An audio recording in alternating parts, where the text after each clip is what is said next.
अस्सलाम नाज़रीन, ईद रिहान प्रोग्राम में आऊं आहियां तव्हांजो मेज़बान रऊफ़ चांडियो। मां आहियां ज़ारा हसन। नाज़रीन, ईद जूं तव्हांखे लख लख वाधायूं हुजनि। ईद जे ॾियारनि ते कोरोना जी वबाई जो दौरु आहे, उन वबाई बीमारी जे दौरान पंहिंजो ख़ासि ख़्यालु रखंदा, SOPs ते अमल कंदा ऐं ईद जी ख़ुशियुनि में पंहिंजनि पाड़े वारनि खे ख़ासि तौर ते यादि रखंदा, उन्हनि खे बि ग़रीब माण्हुनि जी वाहुर ज़रूरु कंदा। नाज़रीन, सिंध में ताज़ो केतिरा ई अहिड़ा नौजवान आहिनि कुझु सालनि खां जेके अॻिते वधी रहिया आहिनि, जेके सिंध जे लाइ रोल मॉडल बणिजी रहिया आहिनि। ही उहे नौजवान जेके तइलीम ज़रिए मुख़्तलिफ़ ॾूराहनि इलाइक़नि खां ग़ुरबत ऐं हेठी लकीर वारनि इलाइक़नि खां अॻिते अचनि था, तइलीम हासिलु कनि था, कमीशन जी तयारियूं कनि था ऐं आला उहिदनि ते बणिजी ॿियनि नौजवाननि जे लाइ मशले राह बणिजनि था, हिकु उत्साह ऐं रोल मॉडल जो किरदारु अदा कनि था। अॼु असां अहिड़नि ई नौजवाननि सां ॻाल्हि ॿोल कंदासीं जिन कमीशन जो आला सतही इम्तिहान पास करे आला उहिदनि ते पहुता आहिनि ऐं सिंधी समाज लाइ हिकिड़ो रोल मॉडल वारो किरदारु अदा करे रहिया आहिनि। उन्हनि सां ईद रिहान कंदासीं। असांखे महिमान में मौजूदु आहिनि मैडम अंबर राजपूत साहिबा, पाण असिस्टेंट कमिश्नर UT लतीफ़ाबाद आहिनि ऐं उन्हनि सां गॾोगॾु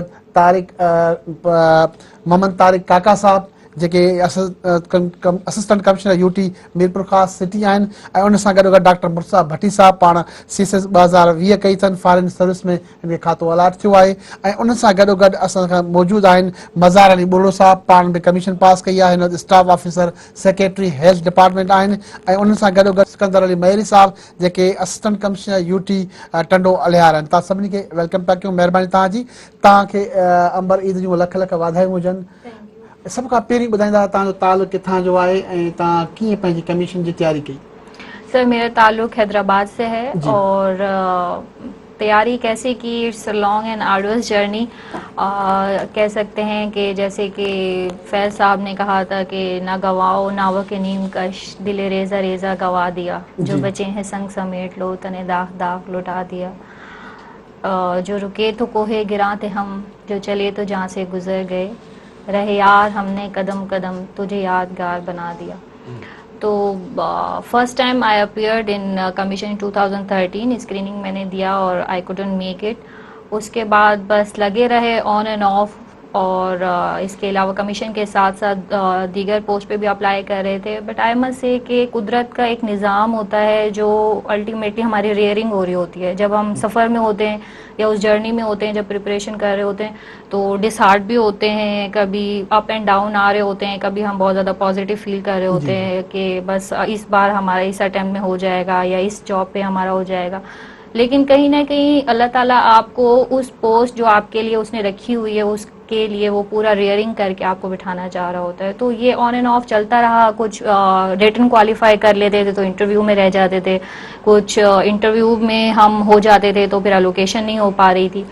ऑन एंड ऑफ चलता रहा। ये है कि फिर 2018 में मेरा एंटी नार्कोटिक फोर्स में एज ए सब इंस्पेक्टर मैंने ज्वाइन किया और वो मेरे लिए पॉजिटिव साइन मैं कह सकती हूँ उसको हुआ, क्योंकि उसके बाद वन आफ्टर द अदर 5 मेरे जो है एग्जामिनेशन मैंने क्वालिफाई किए, जिसमें मोस्ट इम्पॉर्टेंट जो है वो PMS था और फिर अभी एट प्रेजेंट उसी की वजह से हम लोग as a assistant commissioner UT Hyderabad में सर्व कर रहे हैं।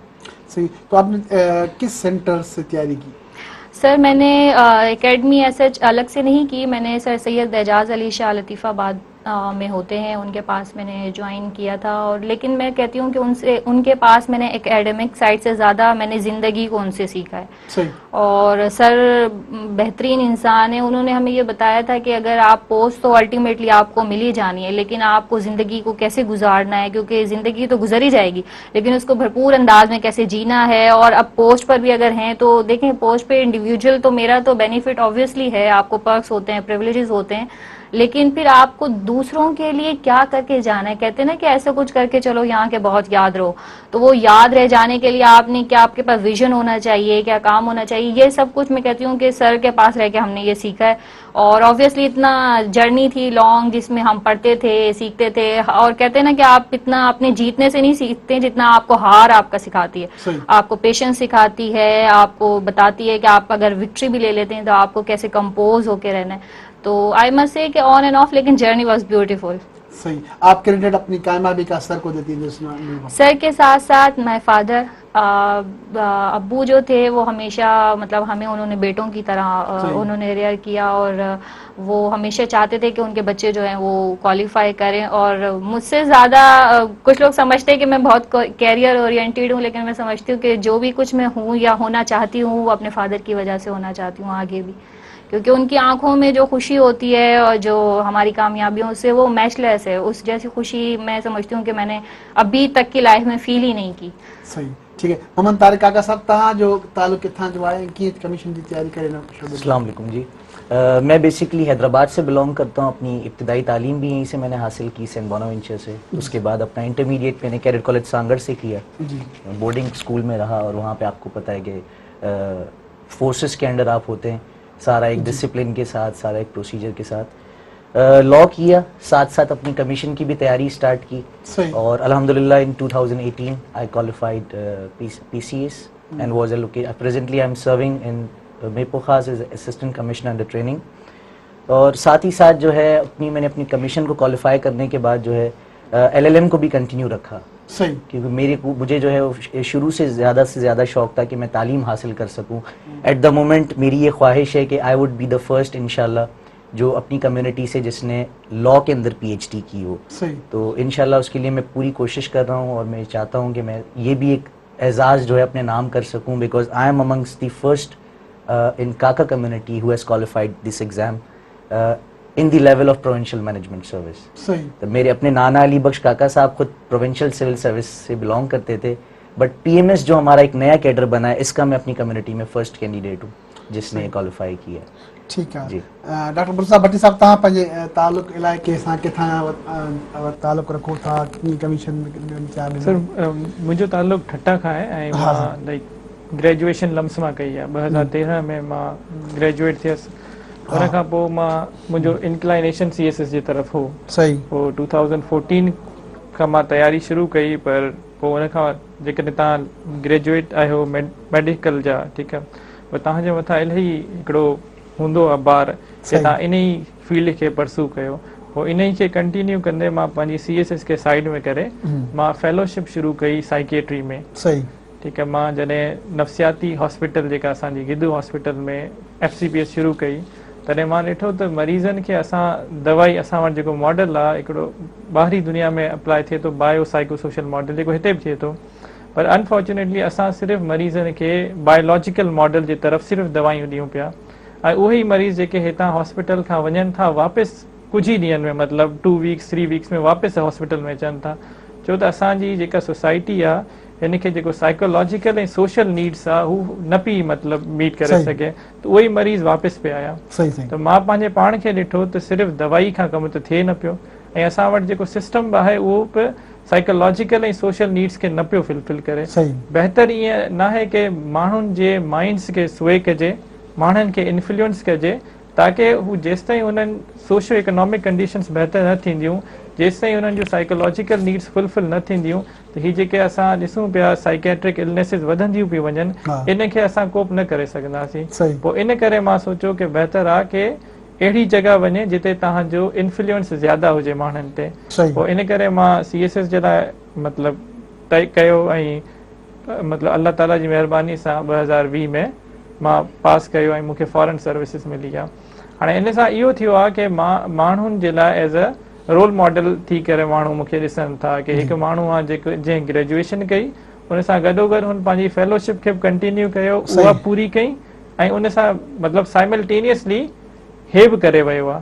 मतिलबु इन जो मक़सदु इहो आहे कि हिकु माण्हू मल्टीपल टास्क करे सघे थो, ऐं फॉरेन सर्विसिस में बि पंहिंजी जेका एक्सपर्टीज़ हुन हासिलु कई आहे इन दौरान उनखे अप्लाई करे सघे थो. जीअं जेके लीडर्स आहिनि उन्हनि जे माइंड खे रीड करणु, ठीकु आहे, उन्हनि जी इंक्लाइनेशन छा आहे, ठीकु आहे, इन सां हू पंहिंजी मतिलबु मां सम्झां थो त मुल्क जे लाइ बहितरी जा मतिलबु थी सघे थी मुंहिंजे वञण सां. ठीकु. साईं, पंहिंजो मज़दार अली बुर्रो साहब, तव्हां पंहिंजे कैरियर जी शुरूआति कीअं कई? तव्हां तालुक बुनियादु कहिड़े इलाइक़े ॻोठ सां था आहे? साईं महिरबानी, तव्हां असांखे सभिनि दोस्तनि खे ईद जे हिन मौक़े ते घुरायो. मां बेसिकली डिस्ट्रिक्ट नौशहरा फिरोज़ सां बिलोंग कयां थो. नौशर फिरोज़ जो हिकिड़ो नंढो शहर आहे मोरो, जी साईं, मां उतां बिलोंग कयां थो। इब्तिदाई तालीम मां उतां ई वरिती आहे। उन खां पोइ 6 खां पोइ बैरिया फाउंडेशन कॉलेज नौशर फिरोज़ में मां पंहिंजो इंटरमीडिएट उतां कंप्लीट कयो। उन खां पोइ मुर्तज़ा ऐं मां गॾिजी MBBS गॾु कई आहे लियाकत सही। University of medical health sciences में। सही, ऐं 2017 में मां फर्स्ट टाइम PCS क्वालिफाई कयो ऐं 2018 में पोइ वरी मां ॿीहर PMS में क्वालिफाई कयो। सही, इन दौरान जेको आहे सो मां पंहिंजो जेको मेडिकल साइंसिस जो सफ़र आहे उहो जारी रखियो आहे। मां FCPS कई आहे from college of physician surgeons medicine में, ऐं मां मास्टर्स कई आहे पब्लिक हेल्थ में बके यूनिवर्सिटी खां। सही। So, त इहो हिकिड़ो नंढो तव्हां सफ़र पंहिंजे कैरियर जे हवाले सां किथे कहिड़े सेंटर मां या अकेडमी मां हेल्प वरिती? मां ईअं कंहिं हिकिड़ी अकेडमी या हिकिड़े शख़्स जो नालो त न खणी सघंदुसि, हा। छो जो तव्हांजी कामयाबी में घणनि माण्हुनि जो हिसो हा, हूंदो आहे। हा, इन में हैदराबाद में कॉमिक्स अकेडमी आहे, त उन में इरशाद सोडर साहब आहे ऐं शहरियार मेमून साहब आहे। ऐं लाहौर में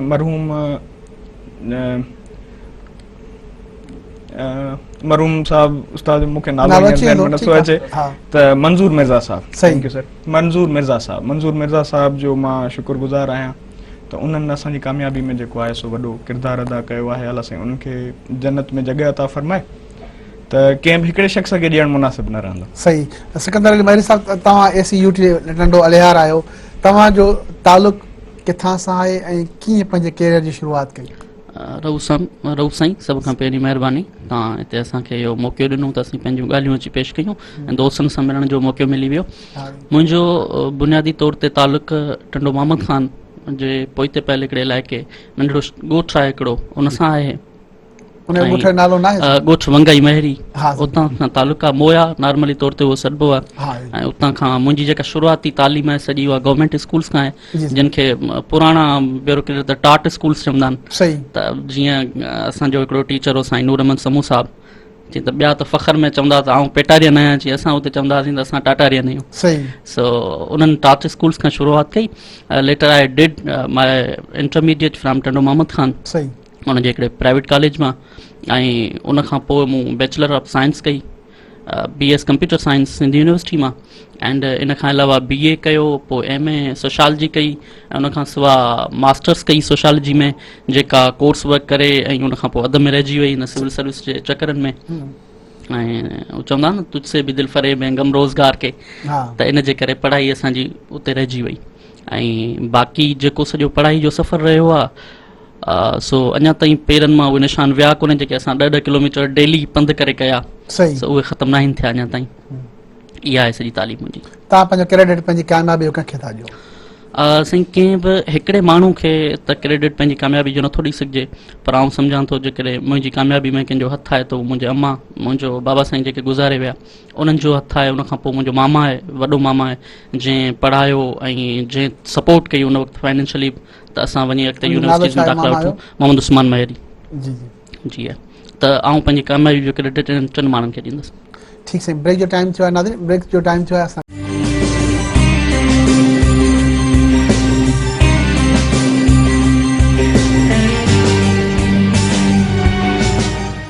वेलकम बैक नाज़रीन। ईद जूं तव्हांखे लख लख वाधायूं हुजनि। ईद जे हिन दौर में कोरोना जो वबाई दौर आहे, इन दौर में SOPs जो ख़्यालु कंदा ऐं पाड़े वारनि जो ख़्यालु कंदा, उन्हनि सां बि ख़ुशियूं ज़रूरु शेयर कंदा। अॼु असां सिंजे उन्हनि 5 रोल मॉडल किरदारनि सां ॻाल्हि ॿोल करे रहिया आहियूं, ईद रिहाण करे रहिया आहियूं, जिन समाज जे अंदरि तब्दीली आंदी, पंहिंजे इल्म ऐं पंहिंजे तइलीम ज़रिए पंहिंजे पोइते पियल इलाइक़नि में अॻिते अची वॾनि उहिदनि ते पहुता आहिनि। कमीशन चटाभेटी वाला सतई इम्तिहान ॾेई पंहिंजी मंज़िल माणी आहे। उन्हनि खां असांजा नौजवान मुतासिर थियनि, उन्हनि खे जी ॻाल्हियुनि ऐं उन्हनि जे मामलनि खे, उन्हनि जी ट्रेनिंग्स खे, उन्हनि जे पढ़ण जे तरीक़ेकार खे फॉलो कनि त यकीनन उन्हनि खे भी पंहिंजी मंज़िल मिलंदी। मैडम अंबर, आप क्या समझ रही हैं? ये हमारे साथ 2 डॉक्टर बैठे हैं, अभी घर से निकले थे डॉक्टर बनने के लिए, डॉक्टर भी बन गए, फिर कमीशन में और अपना लाइन ही चेंज कर दिया, ये क्या चक्कर है? देखिए सर, इसको मैं समझती हूँ कि लाइन चेंज नहीं है, क्योंकि अगर if they wanted to be a doctor, तो वो जैसे कि सर ने भी जिक्र भी किया कि जब आप एक सफ़र पे निकलते हैं तो फिर आपको आइडिया होता है कि किस जगह पे क्या क्या लिमिटेशंस हो सकती हैं और क्या अपॉर्चुनिटीज हो बचपन से सकती डॉक्टर हैं। मुर्तज़ा भट्टी के पेरेंट्स ने ख्वाब देखा था कि हमारा बच्चा डॉक्टर बनेगा, ये डॉक्टर बन भी गया, अब चला जा रहा है फॉरेन सर्विस में, नहीं, तो ये लेकिन कैसे? They will be proud of हिम ऑब्वियसली, क्योंकि अगर वो डॉक्टर होकर अगर लिमिटेड लोगों का हो सके तो अब वो पॉलिसी मेकिंग में है और बेहतर पॉलिसीज ड्रॉ कर सकते हैं, डिजाइन कर सकते हैं। और मैं समझती हूँ कि इसमें कोई मुजायका नहीं है कि अगर आप वो अगर डिग्री आपके पास है, वो काबिलियत है, तो वो आपको अल्टीमेटली बहुत सारी जगहों पे सपोर्ट ही करती है। और मेडिकल की फील्ड तो ऐसी है कि वो वेस्ट ऑफ टाइम हम उसको नहीं कह सकते कि अगर आपने उसमें इतना टाइम लगाया तो ऑब्वियसली वो आपको इंजीनियर्स भी आ रहे हैं, कमीशन इंजीनियर बन के फिर क्या ऐसा नहीं कह सकते कि ये कैरियर काउंसलिंग की मिस्टेक्स हैं, इनको प्रॉपर गाइड नहीं किया गया। नहीं, जब देखिए, उन्होंने- पेरेंट्स की ख्वाहिश में वो डॉक्टर बन गए, फिर उन्हें पता चला कि ये तो मेरी ख्वाहिश थी ही नहीं। नहीं, देखें, इसको मैं अपने ऊपर रखकर ज़रूर कहूँगी। सर का तो ऑब्वियसली सर बेहतर बता सकते हैं कि मैंने बीएस सॉफ्टवेयर इंजीनियरिंग की है and I was a position holder too. लेकिन मैं इसके ऊपर आई डोंट नो, लेकिन मैं इसके ऊपर कभी भी प्राउड नहीं कर सकी, क्योंकि मैंने जो सब्जेक्ट भी इवन CSS PMS में मैंने सब्जेक्ट जो चूज़ किए वो भी कोई भी कंप्यूटर रिलेटेड नहीं था। कुछ मार्क्स स्कोरिंग के हवाले से भी हमारे पास ट्रेंड्स हो जाते हैं जिसकी वजह से हम सेलेक्ट नहीं कर पाते। हाँ, लेकिन मैं प्राउड कर सकती हूँ कि मैंने MA उर्दू किया तो वो उसने मुझे बहुत सपोर्ट किया। इवन इंटरव्यू में भी मैंने उसका बहुत जो है ना उसको पूरा अवेल करवाया, उस अपॉर्चुनिटी को मैंने जो है ना लिया। तो ये कैरियर काउंसलिंग की मैं समझती हूँ कि होती है, आपके पास इसकी कमी है बिल्कुल। हाँ, तो आप एक इंजीनियर थी, अब आप असिस्टेंट कमिश्नर बन गई। ये पाकिस्तान के सिंध के नाम और कानूनदान थे जिन्होंने LLB कर दी, LLM कर दी, PhD कर दी, लॉ में कर रहे हैं, इंशाल्लाह कर रहे हैं। वो भी अपने असिस्टेंट कमिश्नर बन गए। वो डॉक्टर मुर्तज़ा भट्टी साहब डॉक्टर थे, वो फॉरेन सर्विस में चले गए। डॉक्टर, वकील और इंजीनियर शोबे ही तब्दील हो गए। साईं जी एग्जैक्टली मैं मैडम की बात से जो है वो काफ़ी हद तक एग्री करता हूँ कि हमारे यहाँ कहीं ना कहीं कुछ कैरियर काउंसलिंग का जो है वो फुकदान एग्जिस्ट करता है। जी बाहर मुल्कों में, वेस्टर्न कंट्रीज़ में अगर हम देखें तो वहाँ पर बहुत इनिशियल जो टेंडर स्कूल एजिस कहें हम जिसको, तो वहाँ पर इनिशियल ईयर्स के अंदर ही जो है बच्चों को ना सिर्फ एनालाइज किया जाता है बल्कि उनकी अपनी ख्वाहिश what they want to be in the future, उस चीज़ पर भी बहुत ज़्यादा जो है वो फोकस किया जाता है। और वो किसी भी लिहाज से ये चीज़ वेस्ट नहीं होती, क्योंकि ज़ाहिर है जिस बच्चे का इंटरेस्ट जिस चीज़ में हो, जो वो करना चाहे, वो चीज़ बहुत मैटर करती है। उसके पेरेंट्स क्या चाहते हैं या उसके टीचर्स उससे क्या चाहते हैं वो मैटर नहीं करता। आपकी एज क्या है? सही मेरी एज है 28 ईयर्स। 28 है। अगर आप LLB ना करते, LLM ना करते, जी। आपको डायरेक्ट टारगेट होता कि मुझे ग्रेजुएशन के बाद डायरेक्ट मुझे CSS करनी है या PCS करनी है, तो आप तो 25 साल में कर लेते। जी बिल्कुल एग्जैक्टली ऐसे ही कर लेता, लेकिन मैं अप्लाई कर रहा था, I was applying time to time, लेकिन मेरी भी सिलेक्शन ज़ाहिर है कभी एलोकेशन का इशू, कभी कोई दूसरे इश्यूज रहे, तो जिसकी वजह से finally I qualified it in my third attempt. मैंने अपनी तीसरी अटेम्प्ट में इसको क्वालिफाई किया। सही मेरे तीनों रिटर्न्स भी क्वालिफाई थे, सही। लेकिन हर बार इंटरव्यूज के अंदर कभी एलोकेशन का इशू रहा तो कभी हमारे जो कम्युनिटेटिव मार्क्स होते हैं वो उस हिसाब से नहीं बन रहे थे। अच्छा, आपसे एक क्वेश्चन है मेरा कि जैसे हमारे पास कल भी कुछ आए थे, वो कह रहे थे कि मुझे भी PhD करनी है। आपने जैसे कहा आप अभी CSS आपने कर ली, ठीक है, आप पास भी हो गए, आपको जॉब भी हो गई, अब मतलब आप फिर से क्यों बारट लॉ करना चाहते हैं? ये फिर एक दूसरा सफर हो जाएगा। मे बी पॉसिबल शायद रास्ते चेंज करने की आदत हो गई है हमें। यानी कि आप मुस्तकिल मिजाज नहीं है, तो कैसे आपको उन्होंने सिलेक्ट कर दिया? ये तो फिर कमीशन से आपको पूछना चाहिए, ये तो कमीशन से आपको पूछना चाहिए कि जो आप ऑफिसर। मैंने ऐसे भी लोग देखे हैं जो बैरिस्टर हैं, अभी कह रहे हैं हम CSC करेंगे। अच्छा, तो मतलब ये बात कभी कभी समझ भी नहीं आती। मुनीर नियाज़ी ने इस पे कहा था ना, कुछ इश्क किया, कुछ काम किया, तो आखिर में यही है कि तंग आके हमने दोनों को अधूरा छोड़ दिया।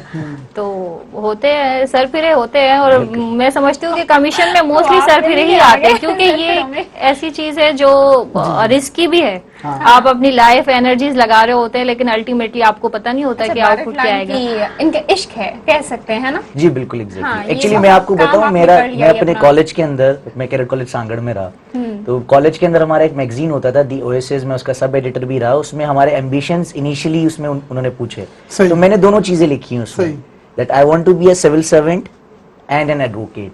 तो एडवोकेट में रहा, बार लॉ में करना चाहता हूँ, कमीशन में कर चुका हूँ, तो मेरी बस वो एक कहते हैं ना आखिरी ख्वाहिश, तो इंशाल्लाह कोशिश आप जनरल परवेज मुशर्रफ की तरह वर्दियां तब्दील करना चाहते हैं। तो बस ये एक आखिरी रह गई है कैरियर से रिलेटेड के बारट लॉ या PhD जो है वो मैं मुकम्मल कर सकूं इंशाल्लाह।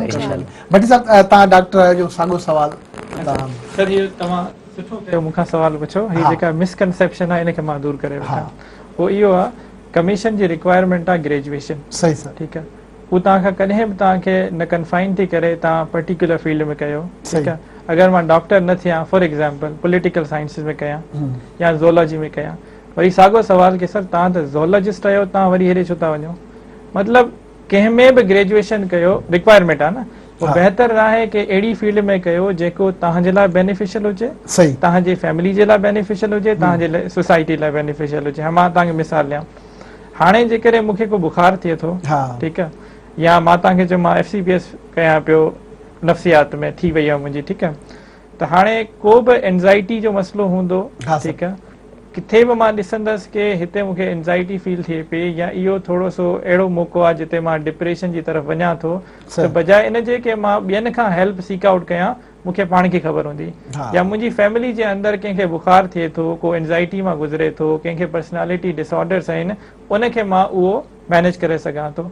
इहो ई साॻियो चकर ॿियनि दोस्तनि जो आहे। त मतिलबु मुंहिंजी जेका ग्रेजुएशन आहे हू फ्रूटफुल आहे टू माई सेल्फ, ठीकु आहे, टूवर्ड्स माई फैमिली उहा फ्रूटफुल आहे, सोसाइटी लाइ फ्रूटफुल आहे, ऐं उन ग्रेजुएशन जे बिना ते मां कॉम्पिटेटिव एग्ज़ाम ॾियां पियो ऐं उहो पास कयां पियो।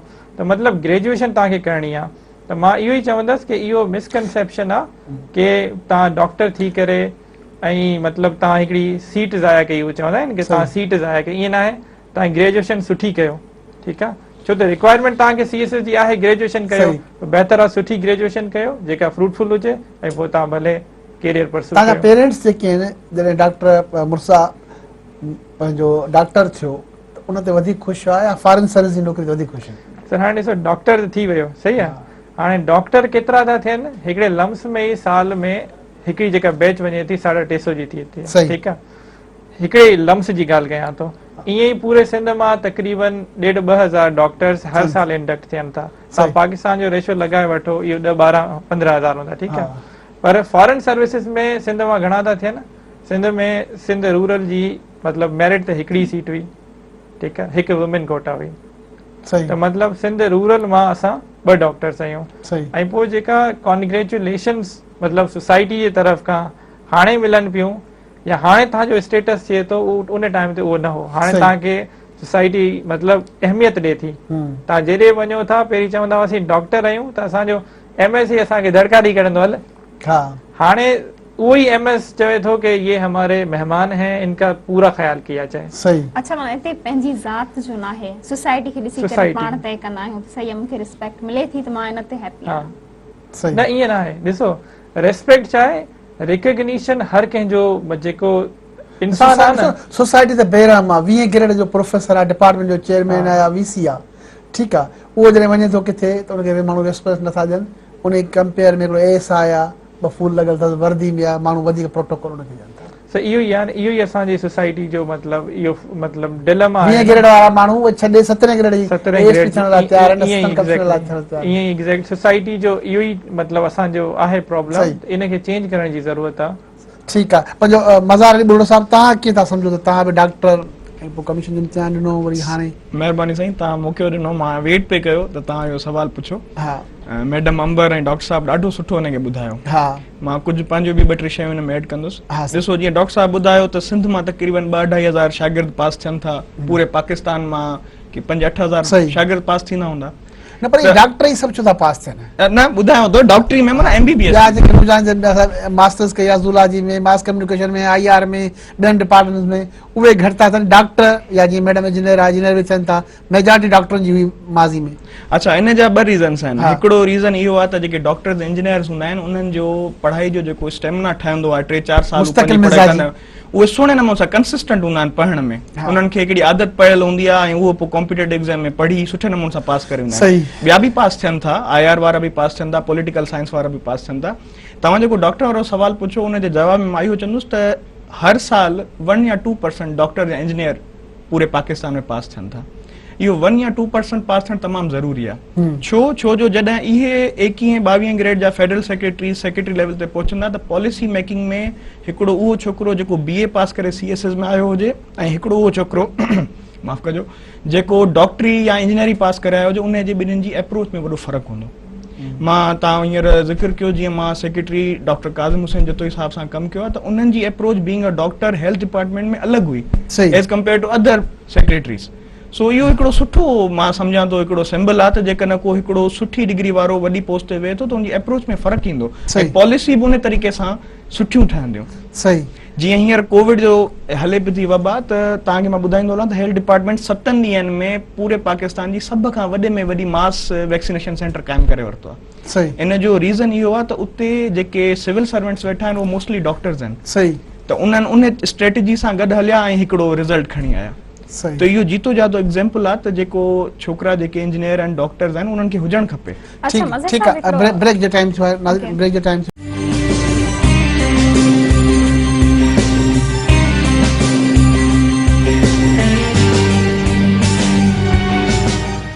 वेलकम बैक नाज़रीन। ईद जी खुशियुनि में पाड़े वारनि जो ख़्यालु कयो, SOPs ते अमल कयो। जी मज़र साहब जी मज़र साहब मुझे हिकिड़ो सवाल आहे, छा पाण ईअं नथा चई सघूं त पंहिंजो जेको नौजवान नस्ल आहे उहो कंफ्यूजन जो शिकार आहे, हिकिड़ी फील्ड में पढ़ी करे पाण टाइम ॾेई करे वरी ॿी फील्ड में वञूं था ऐं ईअं मेजॉरिटी में आहे, छा इहो टाइम वेस्ट न आहे? मतिलबु पाण ईअं नथा चई सघूं आसानी सां, या इहो चवण बजाए कि इहो बहितर आहे हिकु डिग्री कयो वरी ॿी डिग्री कयो? छो जो मां ॾिसी रही आहियां हिकिड़े नौजवान वटि 3-3 4-4 डिग्रियूं हूंदियूं आहिनि। मैडम इहो वाकई हिकिड़ो अलमी आहे असांजी सोसाइटी जो, त असांखे शुरूआत खां कैरियर काउंसलिंग न मिलंदी आहे। मां जॾहिं पंहिंजो सफ़र स्टार्ट कयो त हाउस जॉब जे दौरान मूंखे ख़बर पई हुई, शौक़ु ज़रूरु पहिरियां हुयो, पर CSS जो PCS जी ख़बर तॾहिं पई जॾहिं मां हाउस जॉब में अची वियुसि, सही जेकी मूंखे ख़बर पंहिंजे इंटरमीडिएट खां पोइ हुजणु खपे हा, त मुंहिंजे लाइ हे एवेन्यूज़ खुलियल आहिनि, मूंखे ही शयूं वञणियूं आहिनि। अनफॉर्चुनेटली जॾहिं हिकिड़ो इंटरमीडिएट में शागिर्द पास थो थिए त माइटनि जी इहा ख़्वाहिश हूंदी आहे त या त प्री इंजीनियरिंग वारो इंजीनियरिंग यूनिवर्सिटी में हलियो वञे, जेकर प्री मेडिकल जो आहे त उहो मेडिकल में हलियो वञे, अगरि उन ॿिन्हिनि में नथो थिए त चलो पोइ ॿियूं फील्ड्स खुलियल आहिनि, जेको ग़लति आहे। ॿार जो जंहिं तरफ़ लाड़ो हुजे माउ पीउ खे उन्हनि खे उन तरफ़ आण ॾिनो वञे। CSS PCS जीअं डॉक्टर साहब ॿुधायो त हिकिड़ो कॉम्पिटेटिव एग्ज़ाम आहे, ग्रेजुएशन हुनजी रिक्वायरमेंट आहे, ग्रेजुएशन त तव्हांखे करणी आहे, पर ॿार उहो फील्ड खणे जेकी उनखे वणंदी हुजे, जंहिंमें हू एक्सेल करे सघे, पोइ उनजी पर्सनल मर्ज़ी आहे त उहो उन कैरियर खे खणे थो या कॉम्पिटेटिव एग्ज़ाम्स में वञे थो। कॉम्पिटेटिव एग्ज़ाम्स में हर कैरियर जो 1 या 2% हूंदो आहे, मां पहिरियां बि ॿुधायो सही। जेको ज़रूरी आहे। पोइ इहो इन लाइ कैरियर काउंसलिंग जी तमामु घणी खोट आहे, इन जी ठीक है बिल्कुलु ठीक है पंहिंजो मेहरी साहब तव्हां कीअं था सम्झो साईं त हीउ जेको नौजवाननि खे कमीशन जे इम्तिहान लाइ कहिड़ा चैलेंजिस दरपेश थियनि था? सर पहिरीं ॻाल्हि इहा त असांजा ही जेके नंढा शहर आहिनि उन्हनि में असांखे कैरियर काउंसलिंग जे हवाले सां हिकिड़ो फुक़दान आहे असां वटि, ऐं उन सां गॾोगॾु प्रॉपर कोचिंग या प्रॉपर गाइडेंस कोन्हे। इवन जेसितोणी उहो नौजवान असांजो उनखे ख़बर न आहे पवंदी त मूंखे सब्जेक्ट सिलेक्ट कहिड़ा करणु खपनि, सही इहो मसइलो हूंदो आहे। उन खां पोइ जेकॾहिं सब्जेक्ट सिलेक्ट थी विया लिया त छा उन जूं सुठियूं जेके आहिनि मयारी किताब अवेलेबल आहिनि मार्केट में? माना कैरियर काउंसलिंग ऐं गाइडेंस जो वॾो फुक़दान आहे तव्हां जी हा, बिल्कुलु आउं ईअं चवंदुसि त कैरियर गाइडेंस ऐं गाइडेंस वग़ैरह जो वॾो फुक़दान आहे, ऐं उन ते बहरहाल हाणे उहो आहिस्ते आहिस्ते चेंज थी रहियो आहे। जीअं मुंहिंजी जेका कम्युनिटी आहे महरी कम्युनिटी, सही उन में हेसिताईं सिविल सर्विस में केरु कोन आयो आहे, सही आउं ई आयो आहियां। त हाणे मुंहिंजो जेको इलाइक़ो आहे उते जा माण्हू आहिनि या मुंहिंजा जेके ॻोठाई आहिनि या मुंहिंजा कम्युनिटी जा माण्हू आहिनि, त उन्हनि लाइ त आउं अवेलेबल आहियां उन्हनि खे गाइड करण लाइ त भई सही। हीअ सब्जेक्ट पढ़बा आहिनि, हीअं पढ़बो आहे, हीअं पेपर ॾिबा आहिनि। त आहिस्ते आहिस्ते हाणे उहो चेंज थी रहियो आहे, पर इहे मुश्किलातूं आहिनि जेके असां फेस कयूं, डॉक्टर मज़ाहिर साहब वारनि फेस कयूं उहे शयूं, पर हाणे उहो बहितर थी रहियो आहे। अच्छा हिकिड़ा नौजवाननि जेके जीअं साईं चयो असां इंटर ताईं ख़बर न पई, जॾहिं मां हाउस जॉब में पहुतो ख़बर पई कमीशन हीअं ॾिबी आहे, हे सब्जेक्ट हूंदा आहिनि, हीअं तयारी कबी आहे, पोइ थोरी घणी हावनो जी ख़बर पई। हिकिड़ा नौजवाननि वरी उहे इंटर करे BA करे मास्टर्स यूनिवर्सिटी में करे पोइ वरी अची अंग्रेज़ी सिखण लाइ दाख़िला वठंदा आहिनि। इहो साईं अलमियो आहे, असांजी एजुकेशन स्टैंडर्ड जेको आहे ओतिरो सुठो न आहे, जो हिते असां BA करे MA करे ऐं पोइ वञी इंग्लिश लाइ सेंटर्स में दाख़िला वठंदा आहियूं, टेंसिस खां शुरू कंदा आहियूं। त ॿाहिरीं दुनिया में ईअं न हूंदो आहे, मतिलबु हिकिड़ो ग्रेजुएट आहे या हिकिड़ो मास्टर्स होल्डर आहे त हुनजी लैंग्वेज उहा पार एक्सीलेंस हुजणु खपे। पर बहरहाल मूंसां त ईअं थियो त प्राइमरी स्कूल में पढ़ण ताईं ख़बर कान हुई त अंग्रेज़ी का ॿोली आहे, 6हीं क्लास में अची असां ABC सिखी, उन खां पोइ मतिलबु ईअं ई 8 ऐं 9 बि का ख़बर न हुई। जॾहिं असां हिकिड़े प्राइवेट कॉलेज में दाख़िला वरिती तॾहिं ख़बर पई त इंग्लिश का ॿोली आहे, ऐं असां उते टेंसिस वग़ैरह सिखिया, उहे ॾाढा हेल्पफुल थिया। ऐं उन खां पोइ सॼी सेल्फ स्टडी हुई जंहिं अॻिते हेल्प कई असांजी, ऐं पोइ जेको कुझु बि हो उहो पाण ई पढ़ियो, पर असांजी जेका स्कूलिंग हुई उन SH अहिड़ी का हेल्प न कई असांजी। त इहो आहे मसइलो असांजे नौजवान तव्हांजो चवण आहे कैरियर काउंसलिंग ऐं गाइडेंस जो इशू आहे नौजवाननि जे लाइ। बाक़ी जी मैडम अंबर जी ॿियो कुझु तासुर आहे? हर को माण्हू हर आदमी चाहता है कि भाई अगर कमीशन देनी है तो चलो चलो भाई बोरी बिस्तर उठाओ चलो लाहौर चलो, चलो चलो भाई कराची चलो, चलो भाई कामेक्स चलो या किसी और सेंटर में चले जाओ, तो हमारे यहाँ और कोई सेंटर इतने ही नहीं क्या? सर मैं कहूँगी कि पास्ट ईयर्स में ऐसा ज़्यादा रुझान था, और लेकिन अब ये है कि ये ट्रेंड चेंज होते जा रहे हैं ऑब्वियसली। जैसे जैसे सिंध में भी प्रोविंशियल कमीशन अब क्योंकि रेगुलर बेसिस पे हो रहा है, तो जितने भी क्वालिफाइड ऑफिसर्स हैं वो भी ऑब्वियसली टीचिंग के लिए अवेलेबल होते हैं, गाइडेंस के लिए अवेलेबल होते हैं, और यहाँ पर भी अब बेहतरीन एकेडमीज़ बन चुकी हैं। लेकिन मैं कहूँगी कि एकेडमीज़ ज़रूरी है, लेकिन एट द एंड आपकी जो सेल्फ स्टडी होती है वही इसके ऊपर, हाँ वो आपको पॉलिश करते हैं, थोड़ा सा आपको एक पैटर्न बता देते हैं, लेकिन अल्टीमेटली ये एक आपकी पर्सनल एफर्ट्स होती हैं। इससे एकेडमी से बेहतर मैं समझती हूँ कि अगर आपकी करियर काउंसलिंग हुई भी हो, आप एक प्रॉपर एज से आपको पता हो कि हाँ I have to go there, ये मेरी मतलब मेरा ऑब्जेक्टिव ये होगा या मेरा ये एम है, तो आप उसको लेके जब अपना स्टडी कर रहे होते हैं, अपनी डिग्रीज या अपनी आप कह लें जो भी आप फील्ड चूज करते हैं उस हिसाब से करते हैं, तो वो आपके लिए ज्यादा इजी हो जाता है एज कम्पेयर कि आप ग्रेजुएट हो गए हैं और अब आप अपने लिए वही सर वाली बात है कि आप अपना बोरिया बिस्तरा समेट के और लाहौर जा रहे हैं, वो फिर भी आपको ज्यादा टाइम कंज्यूम करवाएगा। क्या आपकी नज़र में कौन सी 2-3 पॉइंट्स हैं जो नौजवानों को हम बताना चाहें कि उन पर ज़्यादा फोकस करें कमीशन के लिए, इम्तिहानात के लिए? First I must say drafting, आपकी ड्राफ्टिंग ज़बरदस्त होनी चाहिए, और उसके लिए देखें ड्राफ्टिंग ज़बरदस्त जब होती है जब आपके पास ख्यालात होते हैं, आइडियाज़ होते हैं, और ख्यालात और आइडियाज़ आते हैं आपकी रीडिंग से। एक्सटेंसिव रीडिंग हो, हर तरह की रीडिंग हो, आप जो भी चीज़ है कमीशन क्वालिफाइड जो भी होते हैं हमारे पास ऑफिसर्स, वो लिमिटेड होके नहीं रहते कि आपने सिर्फ करंट अफेयर को देखना है, जनरल साइंस को देखना है, जनरल एबिलिटी को देखना है, आपने हर सब कुछ पढ़ना है, आपने फैशन शोज के बारे में भी आपने इंफॉर्मेशन रखनी है, आपने बॉर्डर्स पे क्या हो रहा है उसको भी देखना है, आपने जेंडर के हवाले से क्या इश्यूज चल रहे हैं, हर चीज को आप जब देखते हैं उस पर अपने ओपिनियंस बनाते हैं तो आपकी ड्राफ्टिंग अल्टीमेटली अच्छी हो जाती है। सेकंड ये है कि आपने उसको प्रेजेंट कैसे करना है, ये आपके पास आर्ट होना चाहिए। और थर्ड ये है कि सारे सब्जेक्ट को इक्वल टाइम और इम्पोर्टेंस देनी है, क्योंकि अब ऑब्वियसली फॉर एग्जांपल मैं हूँ तो मुझे करंट अफेयर और आईआर ज़्यादा इंटरेस्ट मुझे होता है, तो ये नहीं होगा कि मैं स्टडी के दौरान उनको ज़्यादा फोकस कर लूँ या टाइम दूँ और अल्टीमेटली दूसरे सब्जेक्ट को कम दूँ, क्योंकि हर सब्जेक्ट आपके लिए वहाँ पर वाइटल रोल प्ले करता है आपके ओवरऑल रिजल्ट को बनाने में। तो सारे सब्जेक्ट्स को इक्वल टाइम दें और कभी भी आइसोलेट होकर ना रह जाएं स्टडी के दौरान। आप अपनी अच्छी गैदरिंग रखें, आपके फ्रेंड्स हों, आपके कोलीग्स हों जिससे आप अपने आइडियाज़ डिस्कस करें। मतलब ये है कि एक रूम में बंद होकर होने वाली स्टडी ये नहीं है। जब आप डिस्कस करते हैं तो ऑब्वियसली हमारे साथ जैसे ये हमारे सारे साथी बैठे हुए हैं, जो आइडियाज़ मेरे होंगे ऑब्वियसली तारिक साहब के डिफरेंट हो सकते हैं एक ही सब्जेक्ट के ऊपर। जब एक्सचेंज ऑफ आइडियाज़ होते हैं तो आपका जहन ओपन होता है, आप जब लिखने लगते हैं तो वो आइडियाज़ भी आप इनकॉर्पोरेट अपनी राइटिंग में करते हैं। तो गाइडेंस भी लें, एक टाइम दें और अपने माइंड को फ्रेश रखें, कभी भी बर्डनाइज ना करें। देखें ये पास और फेलियर जो होते हैं ना, ये पार्ट ऑफ लाइफ है। ये क्योंकि लॉन्ग अक्सर जर्नी हो जाती है तो स्टूडेंट्स बहुत ज़्यादा जो होते हैं वो बर्डनाइज हो जाते हैं। आप देखेंगे उनके फेसेस पेल हुए हुए होते हैं, यानी उनको उनके लग रहा होता है कि ये एक बहुत मुश्किल टास्क के अंदर है। ऐसा मैं समझती हूँ ना फील करें, एंजॉय करें। अच्छा मेरा ये था कि अक्सर फैमिली वाले मुझे सिस्टर्स और ब्रदर वगैरह, तुम लगता है कि तैयारी नहीं कर रही हो, जब भी देखो तुम पार्टी कर रही होती हो और ये, लेकिन ये ज़रूरी है। आप पढ़ें लेकिन आप गैदरिंग भी करें, आप अच्छा टाइम, पॉजिटिव एक्टिविटीज आपके पास साइड बाय साइड होनी चाहिए। मैं समझती हूँ कि ये 2-4 चीजें हैं जो लाजमी करनी चाहिए। ऑब्वियसली उसके अलावा तो बेशुमार चीजें हैं जो आपने करनी है। जी काका साहब। जी इस पे मैं मजीद ऐड करना चाहूँगा, there is a certain phobia related to commission exams in Pakistan, particularly in Sindh. मतलब कमीशन करनी है, कमीशन करनी है, बाबा कमीशन हो जाएगी। सबसे पहले अपने आप को जो है वो इस ऐसी पोजीशन में, it's such an ease position कि जहाँ पे आप फोबिया के तौर पे ना ट्रीट करें कमीशन को ना। हमारे यहाँ एक बहुत ज़्यादा तासुर है कि भाई कमीशन ऐसे नहीं होगी, बहुत मुश्किल है और इसमें इतना पढ़ना पड़ता है, और फलां का बच्चा तो 6 घंटे जो है वो कमरे में अपने आप को बंद करके पढ़ता था तो उसने किए। तो ऐसा नहीं है, आपको बहुत ज़रूरत होती है अपने आप को पीस में रहने की, साथ ही साथ अपने आप को मोटिवेट रखने की। अपने लिए आप खुद सेल्फ मोटिवेशन होने चाहिए। आपको इंतज़ार नहीं होना चाहिए कि कोई दूसरा बंदा आए मुझे आके मोटिवेट करे कि नहीं आप कमीशन करें।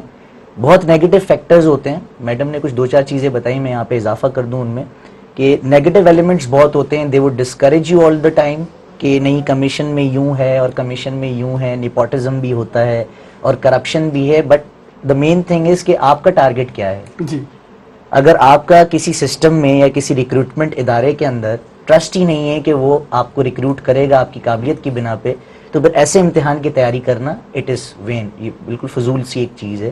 تو سب سے پہلے آپ کا اداروں میں ٹرسٹ ہونا ضروری ہے کہ نہیں ہم محنت کر رہے ہیں, ہمیں اس کا صلہ ملے گا. اپنے اندر سیلف کانفیڈنس آپ کو ہونا چاہیے, اللہ پاک پہ یقین ہونا چاہیے کہ نہیں ہم جو محنت کر رہے ہیں اس کا صلہ ہمیں ضرور ملے گا. ایسا نہیں ہے کہ آپ کی محنت رائے گا چلی گئی. ڈاکٹر مرتضی بھٹی صاحب تव्हां छा चवंदा कमीशन जे लाइ कहिड़ी की पॉइंट्स आहिनि जेके तव्हां नौजवाननि खे ॿुधाइणु चाहींदा, छा सजेस्ट कंदा? सही सर, हाणे ॾिसिजे कि कमीशन में अचे छा थो, ठीकु आहे, इहा ई इंग्लिश आहे, इहा ई पाकिस्तान अफेयर्स आहे, इहा ई इस्लामियात आहे, इहा ई जनरल साइंस आहे, ठीकु आहे.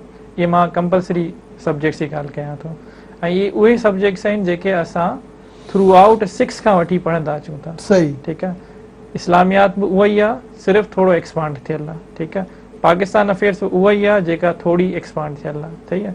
हाणे सिंध सां मसइलो इहो आहे कि सिंध में आहे कॉपी कल्चर. ॿार छा थो करे, ॿार इंटर करे थो कॉपी करे करे, सही, ठीकु आहे. जॾहिं तव्हां इंग्लिश जो किताबु खणंदव न त हुन में नॉवल बि आहे प्रिज़नर ऑफ ज़ेंडा, ठीकु आहे. जॉन कीट्स जा पोएम आहिनि rose leaves when the rose is dead are heaped on the beloved's bed, ठीकु आहे. हाणे इहो ॿार इंटर वारो पढ़ी अचणु खपे, इहो ई आहे न.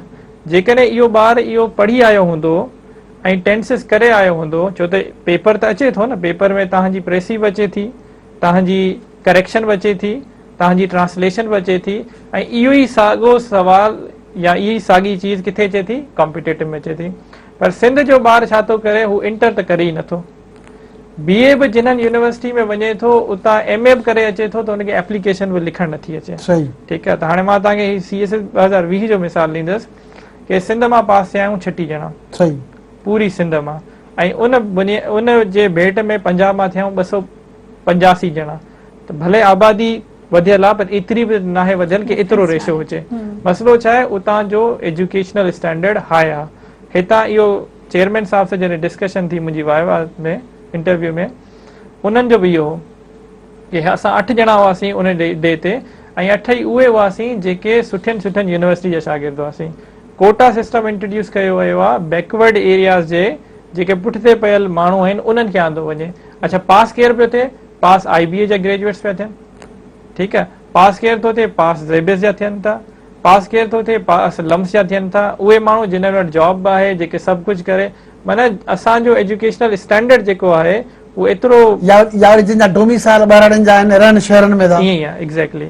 त इहो आहे कि मां सिर्फ़ु इहो चवंदुसि, पहिरीं त असांजा जेके मतिलबु असां पाण पॉलिसी मेकर्स फॉर एग्ज़ाम्पल असां आहियूं, असां कोशिशि कयूं कॉपी जे कल्चर खे ख़तमु कयूं. जॾहिं इहो ख़तमु थींदो असांजो नौजवान ऑटोमेटिकली पढ़ी करे ॾींदो. जॾहिं पढ़ी करे ॾींदो त इहा कॉम्पिटेटिव एग्ज़ाम हुनजे लाइ एतिरो मसइलो न थींदो. ऐं हीअ जेका फोबिया साईं जी जीअं ॻाल्हि कई, जेका मिथ क्रिएट थियल आहे न कि तव्हांखे इलाही पढ़णो आहे, सभु कुझु छॾणो आहे, ईअं कुझु न आहे, ठीकु आहे. तव्हां रिलैक्स रहे, ज़िंदगी खे सही तरह बैलेंस करे. बैलेंस न हूंदो न त पोइ भले तव्हां केतिरो बि पढ़ी वठो, तव्हांजो फ्रूटफुल न रहंदो. ज़िंदगी खे बैलेंस नमूने सां हलाए, सही नमूने सां पढ़ी तव्हां लाइक आसान थी वेंदो. ठीकु आहे, ब्रेक जो टाइम आहे. ब्रेक खां पोइ हिन संजे रोल मॉडल किरदारनि सां ज़ाती ज़िंदगी ऐं ईद जे हवाले सां बि ॻाल्हि ॿोल कंदासीं. असां गॾु रहिजो.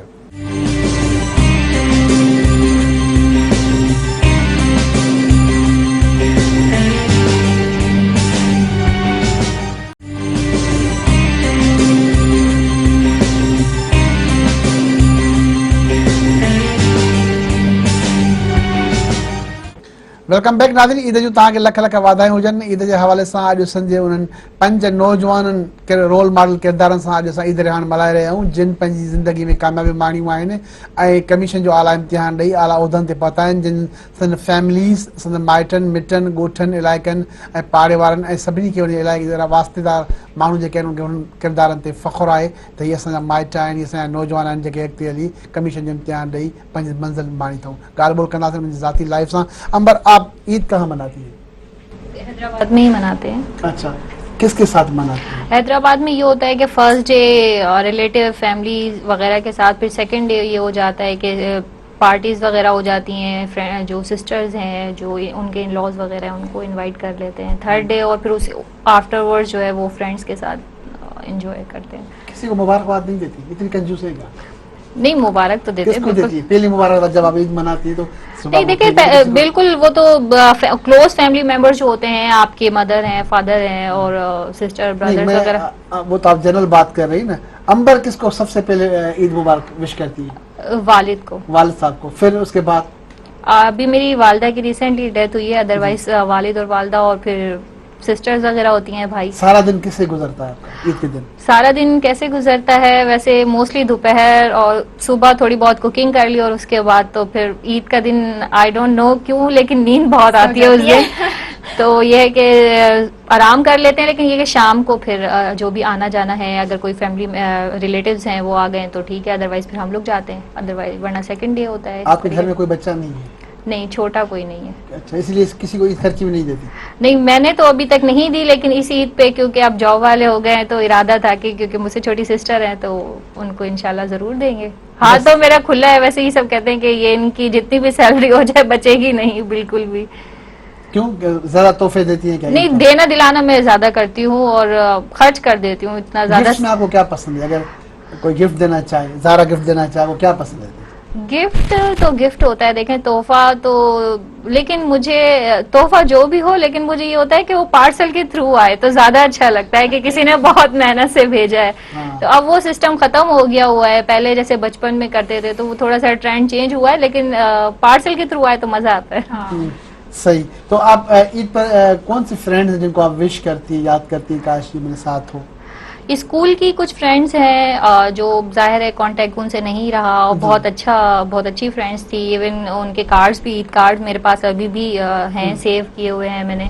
तो कुछ वो हैं, कॉलेज की कुछ फ्रेंड्स हैं वो भी जाहिर है इधर उधर हो गई हैं, ऑन एंड ऑफ उनसे कांटेक्ट नहीं रहा। तो काफ़ी हैं, क्योंकि दोस्तों के मामले में मैं बहुत सखी हूँ, मेरी बहुत सारी फ्रेंड्स रही हैं स्कूल कॉलेज में और सब अब नहीं है? अभी भी हैं। यही मैं बताना चाह रही थी कि मैं जहाँ पे भी होती हूँ। अंबर राजपूत की सबसे बेस्ट फ्रेंड कौन है? बेस्ट फ्रेंड तो मैं कहूँगी Sadaf Saghir. She is senior auditor in military accounts department. तो वो क्यों बेस्ट फ्रेंड आपकी? देखें, दोस्त कहते हैं ना, दोस्त होता नहीं है हर हाथ मिलाने वाला। आपके बहुत अच्छी गैदरिंग में बहुत सारे लोग होते हैं, लेकिन जो आपको समझें और आपकी आंख के इशारे समझें या आपको देख के महसूस कर लें कि आप कब उदास हैं या कब खुश हैं या आपको क्या परेशानी हो सकती है, और अनइंटेंशनली आपको फील ना कराते हुए भी आपको हेल्प आउट करें। तो सदफ ने मेरा बहुत हर तरह से साथ दिया। हम स्टडी साथ करते होते थे, कमीशन की लाइन में साथ थे, फिर वो वहाँ चली गई थी, लेकिन ये कि she remain my best friend. सही। डॉक्टर अपन जो मोहम्मद तारिक काका साहब, तहां से ईद किथे मल्हाईंदा आहियो, कीअं मल्हाईंदा आहियो? ईद मैं हैदराबाद में करता हूँ अल्हम्दुलिल्लाह, living in a joint family. माशाल्लाह बहुत सारे भांजे कोई तार को भतीजे। खर्चो ॾींदा रहंदा हूंदा? बिल्कुल ऐसे ही घणा ॿार आहिनि घर में? सर माशाल्लाह all together 15 little 15 children. little, little जबरदस्त। ये चिल्ड्रन कुछ ज्यादा हो गए। जी नहीं, बिल्कुल मेरी माशाल्लाह बड़ी फैमिली है, जॉइंट फैमिली में शुरू से रहते इतने हैं। बच्चे हैं?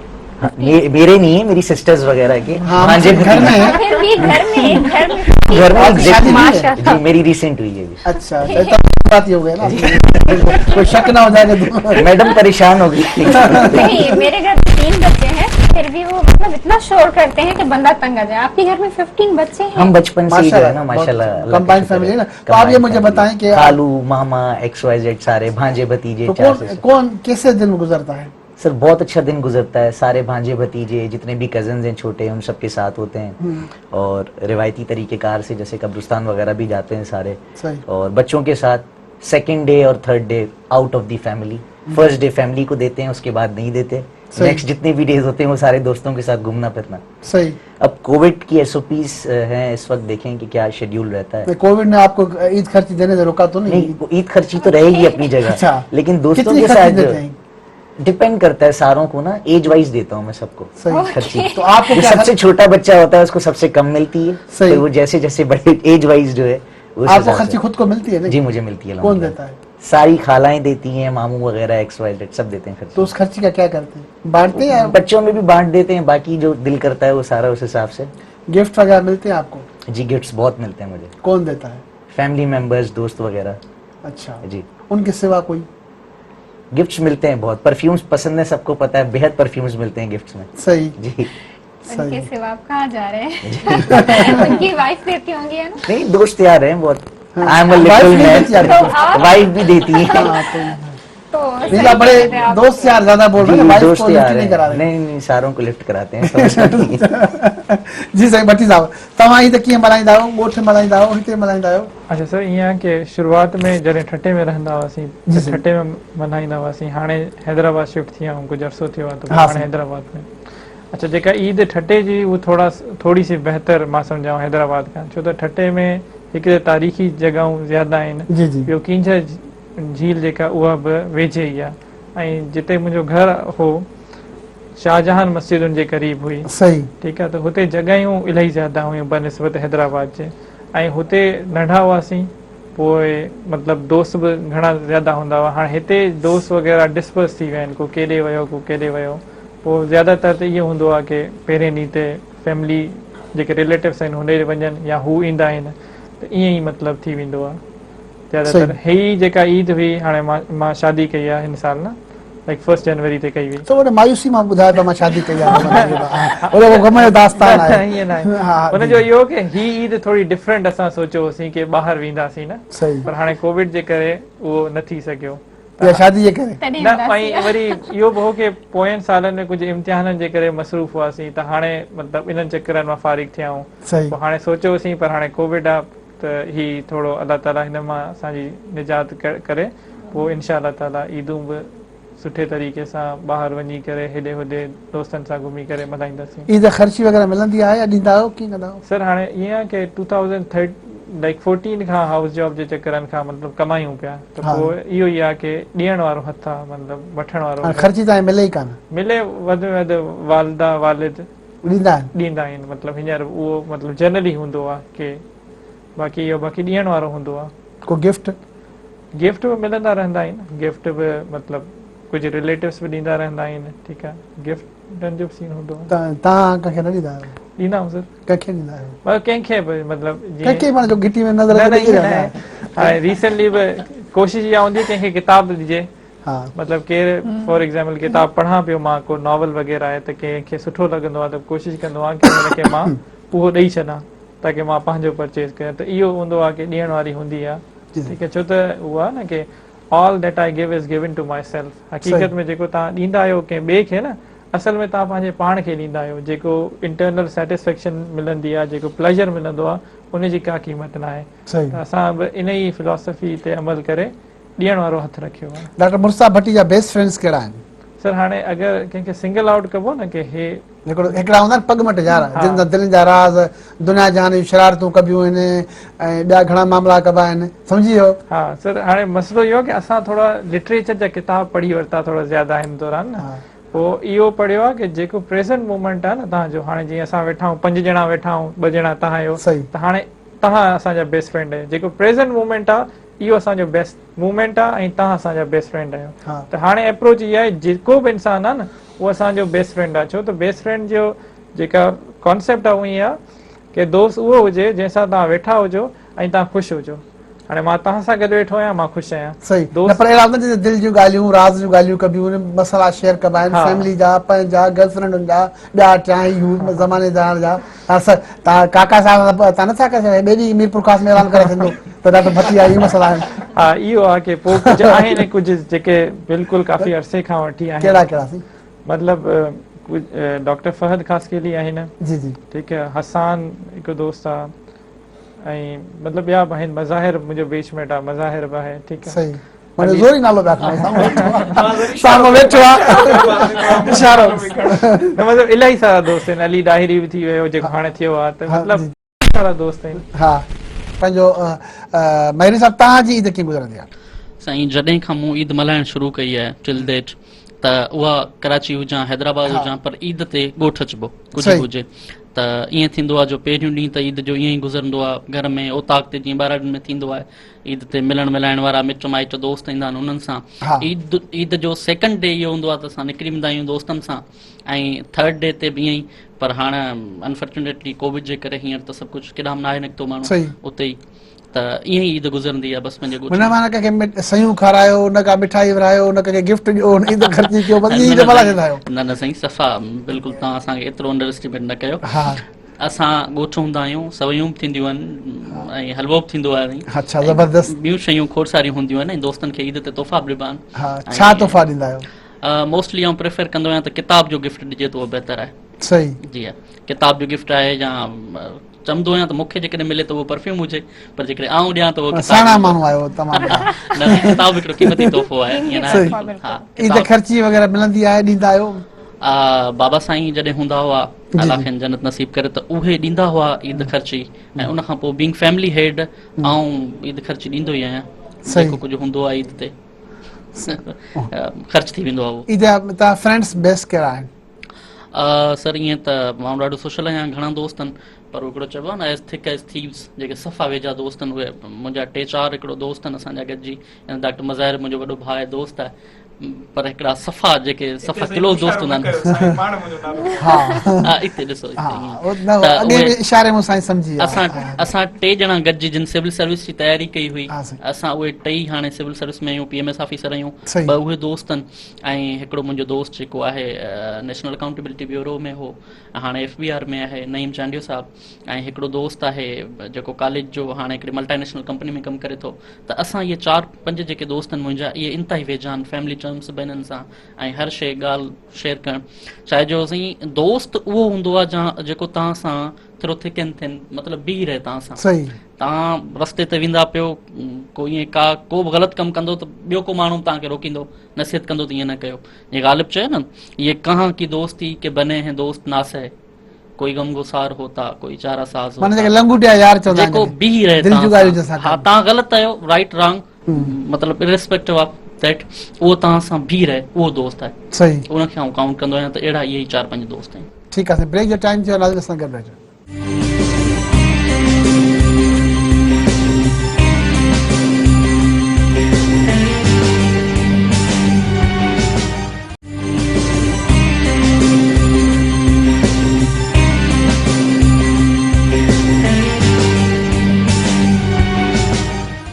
वेलकम बैक नाज़रीन, असां सिंध रोड मॉडल नौजवाननि सां ॻाल्हि ॿोल करे रहिया आहियूं, जिन कमीशन जो आला इम्तिहान ॾेई आला उहिदनि ते पहुता आहिनि, ऐं सिंधी समाज, सिंधी सोसाइटी लाइ उहे रोल मॉडल किरदार आहिनि, जिन खे ॾिसी ॿिया सिंध जा नौजवान उत्साह वठी सघनि था। ॻाल्हि ॿोल पई हले। डॉक्टर मज़ार बुर्रो साहब, तव्हांजी ईद कीअं गुज़रंदी आहे? सर, ईद असांजी ॻोठ में गुज़रंदी आहे, ऐं ॻोठ में तव्हांखे ख़बर आहे त पहिरें ॾींहुं ओताक ते बाबा वारनि सां पाड़े वारा दोस्त अहबाब सभु मिलणु ईंदा आहिनि। ॿियो ॾींहुं असां दोस्तनि खे ॾींदा आहियूं, ऐं 3 ॾींहं वरी जेको आहे सो कंहिं अहबाब ॾे या हलिया वेंदा आहियूं या उन्हनि खे पाण वटि सॾे वठंदा आहियूं। अहिड़े तरीक़े सां ईद जा 3 ॾींहं गुज़रंदा आहिनि। ऐं जेकी ईद जी ख़र्ची वग़ैरह आहे उहा हाणे ॾियण वारो सीन आहे। उन खां पहिरियां त जेको आहे सो बाबा साईं अम्मा जॾहिं हयात हूंदी हुई त अम्मा खां वठंदा हुआसीं, पर हींअर ताईं इहो असांजो हूंदो आहे त बाबा खां ज़बरदस्ती सां चवंदा आहियूं त वॾा थी विया आहियूं, पर तव्हां असांखे ख़र्ची ज़रूरु ॾियो। सही। सो इहो हिकिड़ी शफ़क़त बि आहे, हूंदी आहे उन्हनि जी, ऐं ख़ुशी बि हिकिड़ी थींदी आहे। ऐं सुबुह जो नमाज़ खां पोइ जेको आहे सो क़ब्रिस्तान जी तरफ़ वञणु थींदो आहे। उते जेके असांजो चाचो मरहूम आहे, वालदा आहिनि, उन्हनि जी जेके क़ब्रूं आहिनि उन्हनि ते दुआ वग़ैरह थींदी आहे, जीअं असांजे ॻोठनि में सिस्टम आहे। बिल्कुलु इन हिसाब सां ईद मल्हाईंदा। ख़र्ची वची कंहिंखे न ॾियो? सर, ख़र्ची सर ॾींदा आहियूं। हाणे त ॾियण वारो ई हिसाब किताब आहे। नंढड़ो आहे माशाअल्लाह सां, मुंहिंजो 2 सालनि जो, उहो थियो। नंढी भेण आहे, वाइफ आहे, ॿिया दोस्तनि अहबाबनि जा नंढड़ा जेके बि ईंदा आहिनि उन सभिनी खे ख़र्ची ॾियणी पए थी। सही। अच्छा, पर तव्हां बेस्ट फ्रेंड्स कहिड़ा आहिनि? सर, मां जेके यादि कयो, हर पल यादि कयो। सर, मां हिकिड़ो त ॾाढो सोशल आहियां, मुर्तज़ा खे ख़बर आहे, असां सां गॾु रहनि सोशल। उन में ईअं को हिकिड़ो दोस्त जेकॾहिं मां नालो हिते खणी वियुसि त उहे सभु नाराज़ थी पवंदा। उन दोस्तनि खे ख़बर आहे तव्हां क्लोज फ्रेंड्स कहिड़ा आहिनि? न सर, उहे सभु क्लोज आहिनि न, मसइलो इहो आहे। माशाअल्लाह सां यूनिवर्सिटी ऐं कॉलेजिस में अलाह साईं अहिड़ा सुठा भाइरनि जा दोस्त ॾिना। हा, पॉलिटिकल स्टेटमेंट, इहो सर ॾिसो, तव्हां सुल्तानी गवाह वेठो अथव। नालो खणो तव्हां, इहो छो था सभिनी खे? सर, जेकॾहिं टोपी न पारायो सभिनी? न, टोपी नथा पारायूं। जेको आहे उन में जेकॾहिं नालो खणण वारी जेकॾहिं ज़िद आहे त डॉक्टर अली मोहम्मद डायरी जो मां नालो खणंदुसि। माशाअल्लाह सां उन्हनि सां मूं गॾु CSS जो सफ़र स्टार्ट कयो। अल्हम्दुलिल्लाह उहे हाणे IRS में अची विया आहिनि।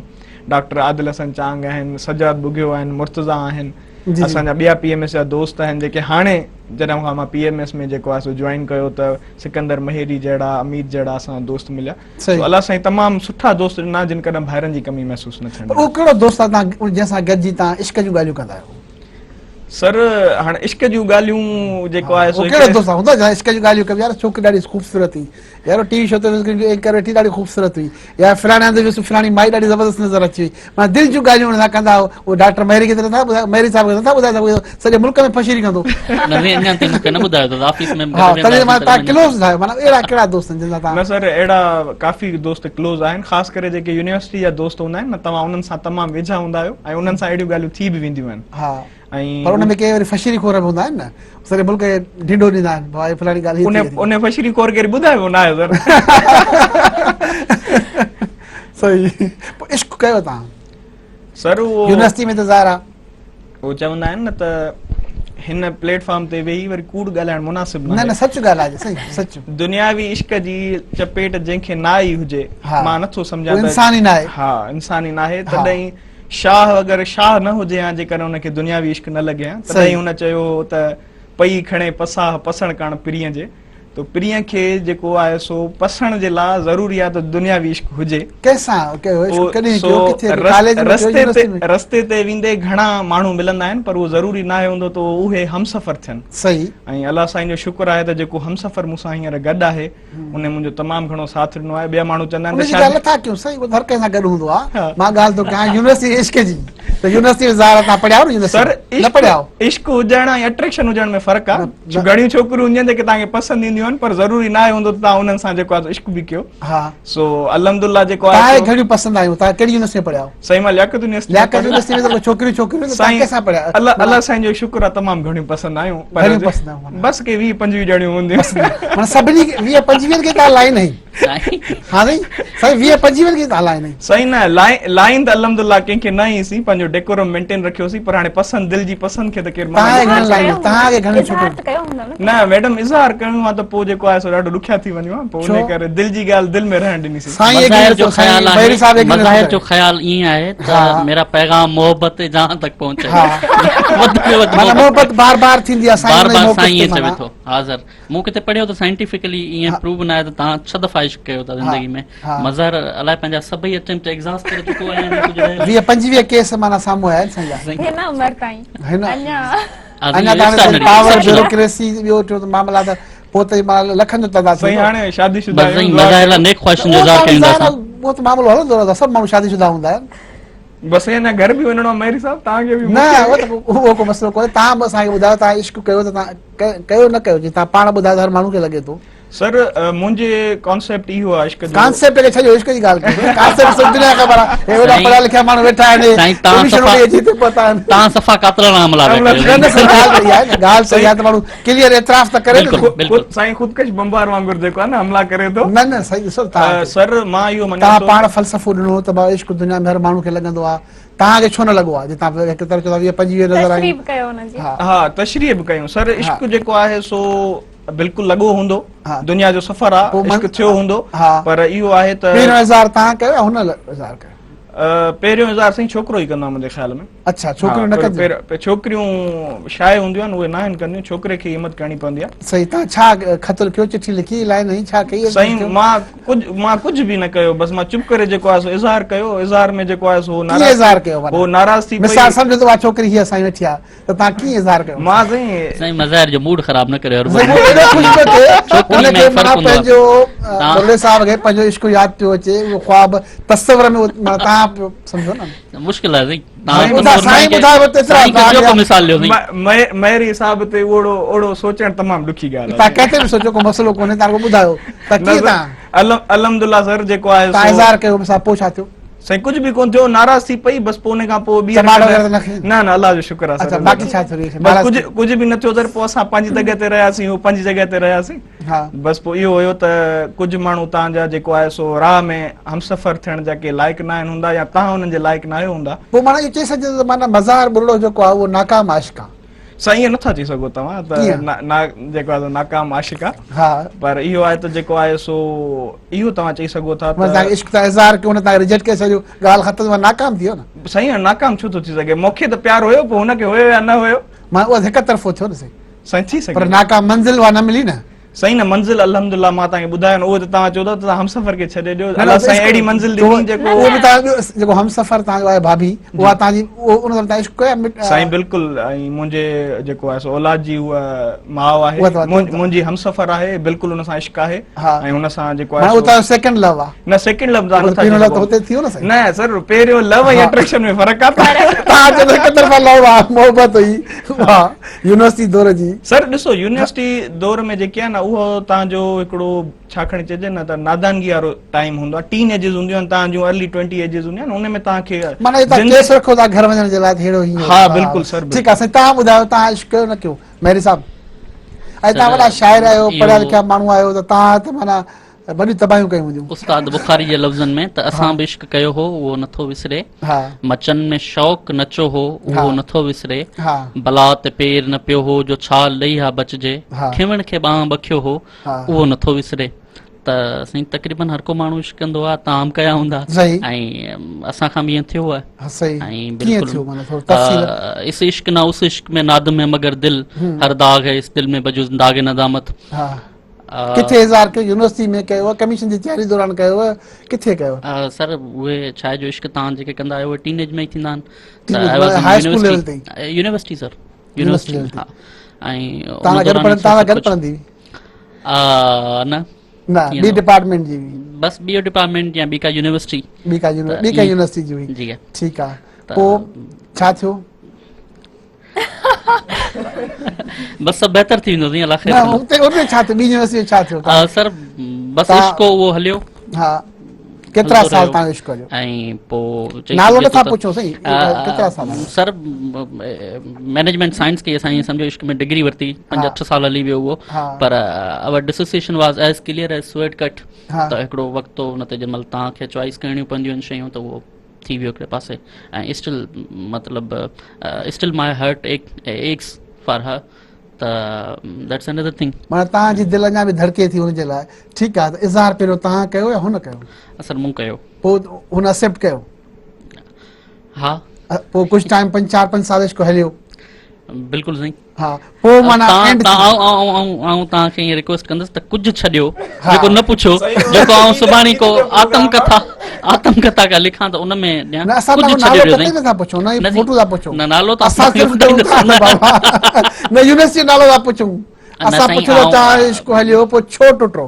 विड्रॉ कयो, हुननि विड्रॉ कयो? सफ़ा तव्हां बस साईं हालतूं कुझु कंडीशंस अहिड़ियूं हूंदियूं आहिनि, हिन में थी वेंदियूं आहिनि। तव्हांजूं कंडीशन या बस सर ॿिन्ही जूं?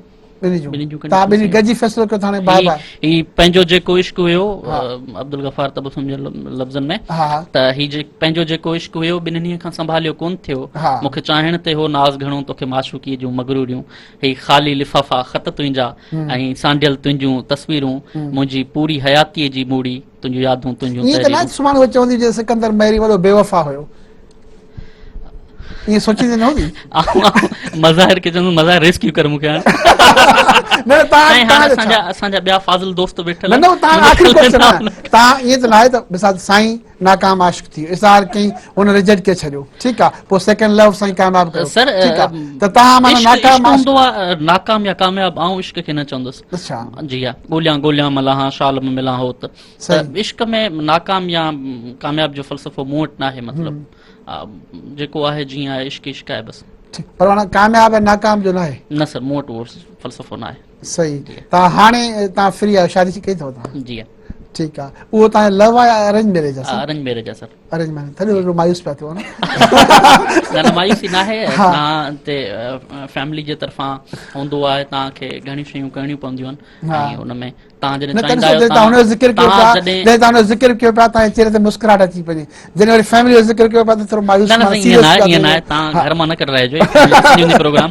त ईअं थींदो आहे जो तव्हां जंहिं महिल रूट लेस न थियणु चाहींदा आहियो, तव्हां चवंदा आहियो त मुंहिंजूं रूट्स जेके हुजनि उहे हुजनि पंहिंजे ॻोठनि में, पंहिंजे माइटनि सां, मिटनि माइटनि सां, त पोइ तव्हांखे डिसीजन वठणा पवंदा आहिनि। अल्हम्दुलिल्लाह I am happy, I am satisfied with that what I have chosen.